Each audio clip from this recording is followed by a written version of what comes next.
It's been 2 years since I found out, 2 years since my entire world crumbled, and I had to rebuild everything from scratch, in silence, without a single soul knowing what had happened. You see, when you're married to someone like Jen, betrayal isn't just an action, it's a slow, gut-wrenching burn that seeps into every part of your life. And revenge, well, revenge is a dish best served with time. Jen and I met back in college. She was everything I wasn't: outgoing, free-spirited, the kind of person who could walk into a room and instantly command everyone's attention. I was the quiet one, the introverted guy who spent most of his time buried in books and assignments. I guess that's what made her so appealing. She brought out a side of me I didn't know existed. We got married 5 years after we met, and for the longest time I thought I had it all: a beautiful wife, a growing business, and a future full of possibilities. But that illusion shattered one cold November evening. I had been working late, trying to wrap up a project at the office. By the time I pulled into the driveway, it was dark. I remember the strange feeling that crept over me as I stepped out of the car. There was a car parked down the street, one I hadn't seen before, but I didn't think much of it at the time. Looking back, that was probably my first clue that something was off, but I pushed it aside. After all, why would I question anything? Jen and I were happy, or so I thought. When I walked into the house, it was quiet, too quiet. Normally, Jen would be watching TV or cooking or scrolling through her phone. But that night, the house was eerily still. My heart started pounding as I made my way upstairs, every step feeling heavier than the last. When I reached our bedroom, I heard the faint sound of voices behind the door. My stomach twisted in knots, but I didn't barge in. I don't know why. Maybe a part of me already knew what I was going to find. I pressed my ear to the door. A man's voice. Her voice, they were laughing. The sound of it made my blood run cold. I could have kicked the door open right then, confronted them, and let the rage take over. But I didn't. Instead, I turned around and left. I couldn't face it. Not yet. The next few weeks were a blur. I didn't know what to do or how to handle what I'd discovered. I spent hours at work, trying to drown myself in projects, avoiding Jen as much as possible. She didn't suspect a thing. If anything, she seemed happier, more carefree. It made me sick. But instead of confronting her, I did something else. I hired a private investigator. I needed proof. I needed to know the full extent of what was happening behind my back. When the PI came back with the evidence, it confirmed everything I had feared. Jen had been seeing him for over a year. He was a colleague of hers, someone she worked with regularly. They would meet at hotels, sometimes even at our house when I wasn't home. There were photos, hotel receipts, even text messages. It was all laid out in front of me, and it felt like a dagger was slowly twisting in my chest. At that moment, I realized I couldn't just leave her. Not yet. You see, Jen and I weren't just married, we were business partners. Our startup had taken off in a way neither of us had expected, and I knew that a messy divorce would ruin everything I had worked for. I wasn't going to let her take that away from me, so I did the only thing I could do. I played the long game.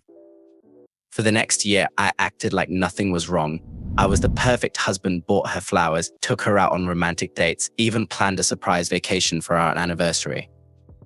All the while, I was gathering evidence, documenting every interaction, every lie, every time she snuck off to see him. I was patient, waiting for the right moment. But I wasn't just collecting evidence. I was also making sure I secured our business. Little by little, I shifted assets, transferred money, and gained full control over everything without her noticing. Jen was too wrapped up in her affair to pay attention to the details. She trusted me completely, never questioning the contracts I put in front of her. And why would she? I was her husband after all. By the time our business reached its peak, I was ready. I had everything I needed. She had no idea that the rug was about to be pulled out from under her. I had planned it down to the last detail. It was our 5th anniversary. I had planned a weekend getaway to a cabin in the mountains. Just the two of us. Jen was thrilled, thinking it was another one of my grand romantic gestures. Little did she know this trip wasn't about rekindling anything. It was about ending everything. The first night at the cabin, I made her favorite dinner, poured us both a glass of wine, and handed her a small envelope. She looked at me with confusion, a smile playing on her lips. "What's this?" she asked, clearly expecting some kind of surprise. "Open it," I said, keeping my tone casual. She tore open the envelope and pulled out the contents. The photos, the hotel receipts, the text messages.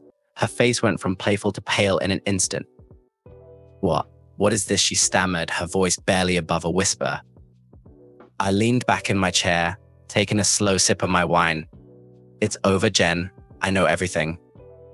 For the first time in over a year, I saw fear in her eyes. She tried to deny it at first to make excuses, but I wasn't interested in her lies anymore. I laid it all out for her. I told her that she would sign over her shares of the company to me, or I would make everything public. I'd ruin her reputation, destroy her career, and she knew I had the power to do it. She was trapped. She knew there was no way out, so she signed. She didn't have a choice. The next day, Jen packed her things and left. I filed for divorce shortly after, and it was finalized within months. She walked away with nothing, no money, no house, no business, just the knowledge that she had been played, that her betrayal had cost her everything. It's been 6 months since the divorce, and life is good. The company is thriving, I've moved on, and I'm finally at peace. Jen, on the other hand, is a shadow of the person she used to be. Last I heard, her lover left her not long after the divorce, and she's been struggling to find work ever since. Funny how life has a way of balancing things out. I don't feel bad for her. She made her choices, and now she's living with the consequences. Revenge isn't always about immediate satisfaction. Sometimes the best payback takes time, and trust me, it was worth the wait.